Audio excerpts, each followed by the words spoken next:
Well, hello folks, I'm Mark and welcome back to the channel. It's all about racing. It is good to have you.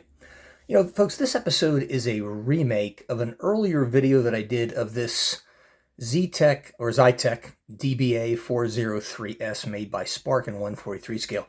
Guys, when I bought this car, I got it for about 20 bucks. It was really inexpensive. It is a very, very old Spark car. It comes with this wooden base, which is actually in excellent condition for a car that I figured was maybe manufactured 15 years ago. It comes in this white box and it's cardboard, and there's really no attractive outer packaging to it like you have today. However, I did find some new information on this car, and this is why I wanted to redo this video, because it's kind of a unique vehicle. This car is of British origin. It was one of only one that was ever built in 2002 as a replacement for the Reynard 2KQ. I have no idea what that was. However, this was the only one built before the manufacturer went bankrupt. So the chassis was sold to Danish driver John Nilson's RN Motorsport, and he was one of the drivers of this car. You'll see his name on the other side of it. The car was known as the DBA after its sponsor Den Bla Avis and made its debut for the 2003 season. The DBA ran under the LMP675 class regulations and was powered by a 3.4-liter V8. Now, its most distinguishing feature, and we're going to look at this in some detail, and I'm going to show you this, was its very low waistline in between its two high-arched wheels. Now, hold that for just a moment. Now, the car that you see next to it is an Audi R10, about 3 years later than this car was built. But if you take a look real closely at this, and just look how low that waistline is and how high those wheel arches are, and then take a look at it compared to this Audi, which you can see it's much higher off the ground, and the wheel arches are not nearly as pronounced. That, and then back to this. It's really interesting. Now, getting back to this car, in its first race it lasted just 133 laps.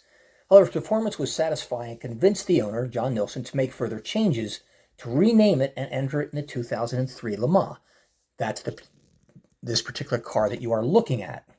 At the 2003 Le Mans, it finished second in its class, but it was a lowly 23rd overall. Kind of disappointing. However, in 2004, the engineering company Zytec picked up the manufacturing rights of the chassis. And you'll see Zytec on this car twice.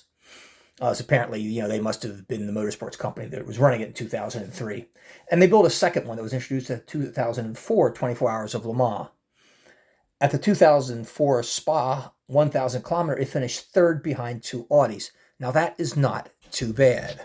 Now, if you take a look at the drivers, you can see there you have John Nilson of Denmark, and you'll see the Danish flag on both sides of this car, as well as the front wheel arch. The other one was Nayanari Shimona of Japan, and you can see the Japanese flag on this side of the car. And the third driver was Casper Elgaard of England, and you can see the British flag on this side of the car. And again, the Danish flag right behind the rear wheels. And again, you'll see that flag on the wheel arch on the front side of the car. Now, guys, it's a really neat and interesting looking car, and if you take a close look at this, look how much this resembles the Ligiers, the Ouricas, and the Duquesnes of the modern era. And bear in mind, this car was made in 2003. And you'll see the Den Bla Avis logo there on the nose of the car, and if you'll see that, that's repeated on the car here. Having to wrap that around all that interesting work. It had to have been rather difficult. It's really cool how you see that engine nacelle. It kind of looks like the Starship Enterprise. Right next to the cockpit, there are two antennas there. And the interior of the car doesn't show you much. You do have the seatbelt, you see the steering wheel, and you see some of the other instrument panels and things like that. But it's not very well detailed. And as you roll back, you see the 24 Le Mans, stickers all over it. And then the sponsor, Den Bla Avis, on the back of the rear wing. You go down there and take a look. You've got two clear white taillights on the back of this thing. You see the exhaust, the tow hook, and I guess what you might have called a diffuser back in that day. Now, guys, I know some of you have seen this video before or have seen this car, as this is a remake of the first one. Since I did find that additional historical information that I like to add to all the videos that I do, if any of you have any concept of when these cars were actually manufactured that feature these white boxes and they do not come with the traditional boxes that you see today, I would love to know. Thanks for watching. Take care.